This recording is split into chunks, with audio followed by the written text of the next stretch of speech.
You're listening to the Dibbly-Dobbly podcast. Remember to like, share, comment, subscribe, and click the bell to make sure you get the latest episodes of the podcast. Be sure to like and share our Facebook page and follow us on Twitter and on Instagram. So, Trevor, to start this discussion off, let's talk about the origins of Adelaide Oval. Now, Trevor, tell us how Adelaide Oval was established. Who was the person or persons responsible for the formation of the Adelaide Oval? Well, this could be a fairly lengthy answer, but if we go back about, let's say, 30,000 years, the Kaurna people of the Adelaide Plain, the Aboriginal people of the Adelaide Plain, actually had campsites along the River Torrens, which is about, it's less than 100 metres from the gates of Adelaide Oval. And we know from their stories and from research that they used the area where the Adelaide Oval is, particularly the men, for social and cultural gatherings. They had ceremonies, they had meetings, they had activities there, even games and sports. So if you look at the way the Adelaide Oval is used today as a multi-purpose venue, it actually reflects how the Kaurna people had used the area for the last 30,000 years. So we could say that Adelaide Oval's been there for 30,000 years. But if we get to post-European settlement in South Australia, there was a group called the South Australian Cricketing Association, a cricketing club, that took out a peppercorn lease on the area where the Oval is, about 6 acres, and their aim was to set up an oval and play cricket. Well, they managed to get some grass there, and they didn't know too much about pitch construction, so they called on a guy by the name of John Cocker. Now, John Cocker was an English migrant. He actually set up a hotel in North Adelaide, the Kentish Arms Hotel, and he was a bit of a cricket superstar in Adelaide because he played one game of county cricket for Kent in his early days, and that sort of set him up as an important person. And outside the hotel, there was a road called Man Terrace, which is still there. But in those days, it was a wide, flat roadway. And he used to spend more time out there playing cricket if he could get someone to play with than he did actually in his hotel. So he was asked to establish the first pitch in the area where Adelaide Oval is now. And because he did that, the locals called it Johnny Cocker's Cricket Ground for a number of years. That was in the mid-1860s. And then probably the father of the Adelaide Oval is a pioneer businessman called Henry Sparks. He had a vision that Adelaide would have a centralised cricket ground in the manner that the sister colonies had, like Melbourne and Sydney. And so he took it upon himself to go to Melbourne and chat with the people at the Melbourne Cricket Club about how they'd establish their ground. And he talked about grass and fencing and pitch construction, all that sort of thing. And he determined it would cost about £200 in those days to establish the cricket ground. So he came back to Adelaide. He didn't get a lot of support, but through subscriptions, he managed to raise £150. And then some cricketers put on a play and managed to get the other £50. So he got his £200, and all the while that was going on, there started to be some rumblings about we need a cricket ground here in Adelaide. Some prominent cricketers and business people wrote to the editor in the paper under interesting pseudonyms like Long On and Short Leg, and proposed that we needed a cricket ground. So in May 1871, a meeting was called of interested parties in a hotel in Adelaide. About 60 people showed up, and the South Australian Cricket Association was formed, or it was called the South Australian Cricketing Association in those days. And its first president was actually the governor of South Australia. And after their first meeting, they decided they had two aims. One aim was to establish a central cricket ground, and the other aim was to arrange intercolonial matches with presumably Victoria and New South Wales. So that was their aim. That was May 1871. Because where the Oval is in the parklands, a bill had to be presented through Parliament to allow the Adelaide City Council to lease the area to the Cricketing Association because they wanted 12 acres, and that was a fair slice of the northern parklands. That went through. So they got their hands on the area. and they'd taken over the lease or the peppercorn rent that the previous South Australian Cricket Club had on it. They negotiated with the council over a lease. The Cricketing Association wanted a very low lease, of course. They eventually agreed, took about 12 months, but they eventually agreed on £7 a year for the first 4 years and then £14 a year after that for the life of the lease, which in the first case was 21 years. So that gave them the right to establish the Oval there. There was a few restrictions on that lease, though. They were only allowed to play cricket on the ground, and if they wanted to do anything else, they had to then go back to the Adelaide Council and say, is it all right if we do this or we do that? And can we charge for them to get in? So it sort of hamstrung what went on at the Oval. They could play cricket there, but that was about all initially. And it was several years before anything else arrived at Adelaide Oval. But that was the origins of the Oval itself. Yeah, it's quite interesting to listen to that, how the Adelaide Oval came to be. But I'm guessing back then cricket was the main sport in Adelaide at the time, and the Oval helped South Australia in that regard. Isn't that right? Yeah, it was the first probably organised sport, although athletics had been going for quite a while, and they were very interested in using the Oval, but under the lease arrangements, they weren't allowed to initially. Yeah, some strict restrictions there in the early years, of course. So, Trevor, what were the first ever matches of cricket to be played at the Adelaide Oval in terms of test matches, Sheffield Shield cricket, or other organised cricket in those days? Well, prior to them playing a match there, they actually had to establish some grass and create a pitch, and that caused all sorts of problems because in Adelaide's hot, dry summers, they had trouble getting either ryegrass or couch grass to grow. And it was December 1873 before they had it ready for cricket. And in the period leading up to that, they'd tried different grasses. They didn't have water. They had to carry it in buckets from the River Torrens if they wanted to water anything. And just when they had an oval prepared, the locusts came through and ate it all out. But by December 1873, the members played a game on the Oval. It wasn't an official game. It was just sort of an in-house opening. So the first official game that was played at Adelaide Oval was in March 1874 when a touring team led by W.G. Grace arrived in Adelaide, and they played a 3-day game against South Australia. And because it was the beginnings of South Australian cricket, really, and we weren't particularly good, and WG was feeling fairly generous, we were allowed to have 22 players to his 11. So we had 22 fieldsmen, 22 batsmen, and the choice of 22 bowlers. It didn't make a lot of difference to the result. Our 22 batsmen made 63 runs in the first innings, and 12 of them made ducks. And England used 2 bowlers to get them all out. One, I think, took 13 wickets and the other one 8. So it wasn't a great start to cricket in South Australia, but that was the beginnings. In November of that year, we had an intercolonial match, played Victoria at Adelaide Oval. By then, we were down to 18 players. So, it was getting closer to even. But again, we weren't a great lot of competition for Victoria in that match. In terms of, I guess, official games, our first test match was played at Adelaide Oval in 1884. Australia had toured England earlier in the year, in the winter, and then the 2 teams came back to Australia. In fact, England arrived 3 weeks before the Australian team did, and the first test was set for Adelaide.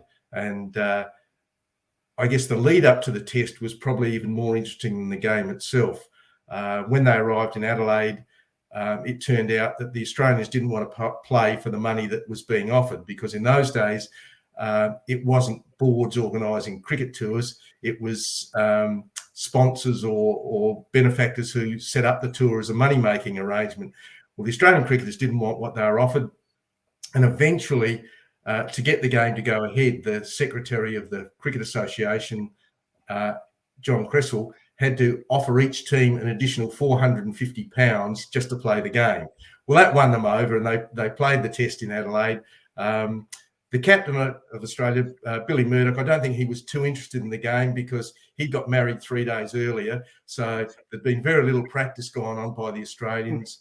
George Giffen, the South Australian, he'd practiced because he wanted to make a good impression on his local crowd. Cresswell, the secretary, managed to get the government offices and many of the businesses in Adelaide to close for half a day on day one so that he'd get a crowd at the game. And again, like the other first games we had at Adelaide Oval, we didn't perform all that well, and England won the test quite comfortably. But it was the lead up to the test that was the interesting part rather than the game itself. And it was only 5 months after the first test had been played at Lord's. So it's another link between Adelaide and Lord's, really. Yes. Actually, it was the Oval that hosted the first test match in England when test cricket started in England. And then Lord's got it 4 years later in 1884. So there's a connection there between Adelaide Oval and Lord's. Lord's played its first test in 1884, same with the Adelaide Oval, Australia and England. How fitting is that? And obviously that was only a few years before that infamous test match at the Oval in 1882, which gave birth to the Ashes legend. Yes. But the Ashes weren't really in existence, really. They didn't really exist in those days because the term wasn't really used until the 1900s. And we've used it Adelaide called the grand cricket match. They weren't using the term test cricket in those days either. Yes. So test cricket was definitely different in those early days. And it's over 146 years old. So it's still going strong. Yep. And it's always great to watch a test match at Adelaide Oval. Even the ground has undergone some redevelopments over the years. It's not quite the same as it was back in 1800s to now. It's quite very different. So yeah, it's changed a lot throughout the different eras and generations, hasn't it, Trevor? The Adelaide Oval.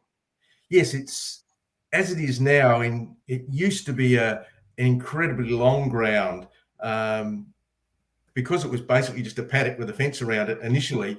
At one stage, the oval was nearly 200 metres long, which made it very tough for fielders if the ball got hit back past the bowler and someone had to chase it to long on. Now it's about 168 metres long, about 130 metres wide, but at least these days it's an oval shape, not like it was for 100 years with that straight boundary on the western side, or a very short boundary on that western side, which really gave it a D-shaped look. It was straight on one side and curved around the rest. And that shape was actually as a result of the cycling track that was around Adelaide Oval for about 30 years. The finishing straight was down the western side in front of the grandstands. And when it was eventually removed, we were still stuck with that straight side. So that created the shape of the oval for quite a while. Yeah, it's quite interesting to hear that. And you hear a lot of players when they go to Adelaide Oval and play. You always get good value for shots down the ground because you can run a lot of all-run fours or even the odd five on odd occasions because it's such a long, straight boundary down the ground, but quite short square of the wicket. So if you bowl a bit short as a bowler, an outside off stump, you get a bit, and the batter cuts you for four. You get valuable shots there as well. So it's definitely a wonderful ground to play cricket, and a lot of the players say that as well, even in international touring sides and Australian players and even interstate players for Sheffield Shield cricket. They even say the same thing. It's a wonderful place to play cricket, the Adelaide Oval. So Trevor, were there other sports to be played at Adelaide Oval other than cricket? Now, for our Australian viewers and listeners, you would know that Australian rules football, AFL. For those who may not know what AFL is, it's pretty much like rugby on steroids. That's what it is. That's played at Adelaide Oval, so everyone knows that. But have there been other sports other than cricket, AFL, football, etc., that have been played at Adelaide Oval over the years? Yes. Once the Cricket Association could work their way around the contract with the Adelaide Council, the first other sport that appeared at Adelaide Oval was in 1885. They played, or they had an athletics carnival there. And athletics used the Oval after that for annual carnivals for quite a few years. 1887 was when football began at Adelaide Oval. Australian rules football began at Adelaide Oval. And probably one of the strangest sports we've had at Adelaide Oval was in 1884, we played a season of quoits. And probably what's even more surprising is that people actually paid to go in and watch other people play quoits on Adelaide Oval. And since then, there's been about 20 major sports that have been played at the ground at various times. Things like lacrosse, hockey, baseball, just about name it. And there's been some sort of high-level sport played at Adelaide Oval because it's the one major ground in Adelaide. Yeah, absolutely. And even rugby as well, soccer, football as well have been played at the ground. So it's a multi-purpose stadium. Yeah, Adelaide Oval. It's not one-dimensional as it was, as you mentioned earlier, in the early years when it was only cricket meant to be played at the ground. It's like Lords in a way. If we can go back to the connection with Lords, when I chatted to Neil Robinson from Lords and MCC, head of Heritage and Collections, he said the same thing. Lords had a game of baseball played at the ground as well, a bit of hockey, and it even had the archery for the Olympics in 2012 as well. So even Lords is a multi-purpose ground as it was, but it is the home of cricket, and it's primarily known for cricket than other sports. But that's quite interesting.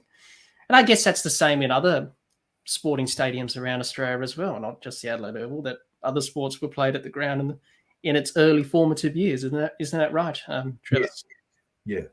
Most of the grounds in Australia have doubled up, particularly in the southern states, with Australian rules football and cricket, and then other events as they've come up. Yeah.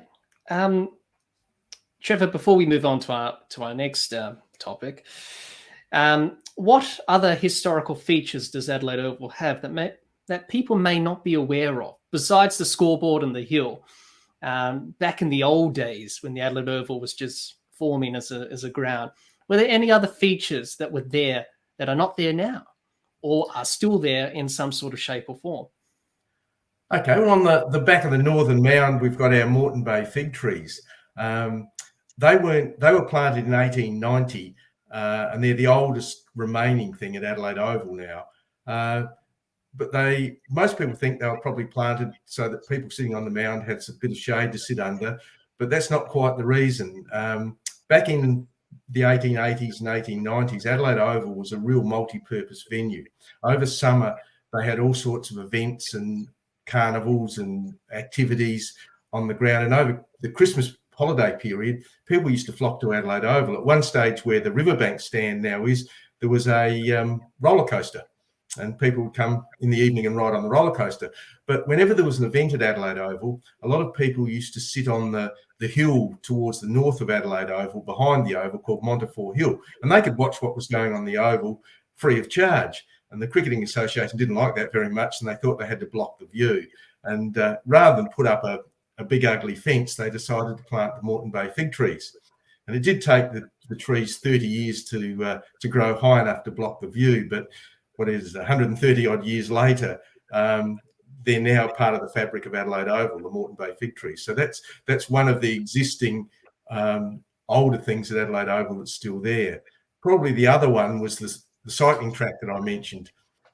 Cycling track was put in around 1885, and cycling in the late 1890s, very early 1900s was a very big sport in Australia, and it attracted world champions from the US would come out and race there. And Adelaide Oval was seen as a very good, fast track. It eventually became a bitumen track, banked at the ends and quite wide. And some of the old photos, you can see the development of the track from the 1880s through the 1890s. By 1911, the sport had sort of waned. The track was still there. Eventually, it was taken out, and it's now about where about the first 4 or 5 rows of seating are around the boundary at Adelaide Oval. But that was another thing from the past that now doesn't exist, but did have a big effect on the Oval itself. Yes, I didn't know that as well, that it used to have a cycling track there at Adelaide Oval. One of the things that actually did get used for a first for Adelaide Oval in 1902, Adelaide Oval hosted the first motor race anywhere in Australia. Now, all the motor enthusiasts shouldn't get all excited about Formula One or supercars or anything like that. The vehicles were actually motorised bicycles, and they raced on the cycling track. But it was it's been acknowledged as the first motor race in Australia. They did have a parade of motor vehicles, of cars, of about 6 cars that went round the cycling track, but the whole race was motorised bicycles. Wow. Well, you learn something new every day. So Adelaide Oval used to have motorised bicycle races back in the 1900s, which is fascinating. So that was good to hear about the origins of Adelaide Oval, Trevor, and how it became to be what it is today. Hi everyone, hope you enjoyed our historical series episode, looking back at the history of Adelaide Oval with Trevor Manuel, ambassador and tour guide at Adelaide Oval. If you are interested in visiting Adelaide Oval or visiting the Bradman collection, head over to the Adelaide Oval website, which is in the description of this episode.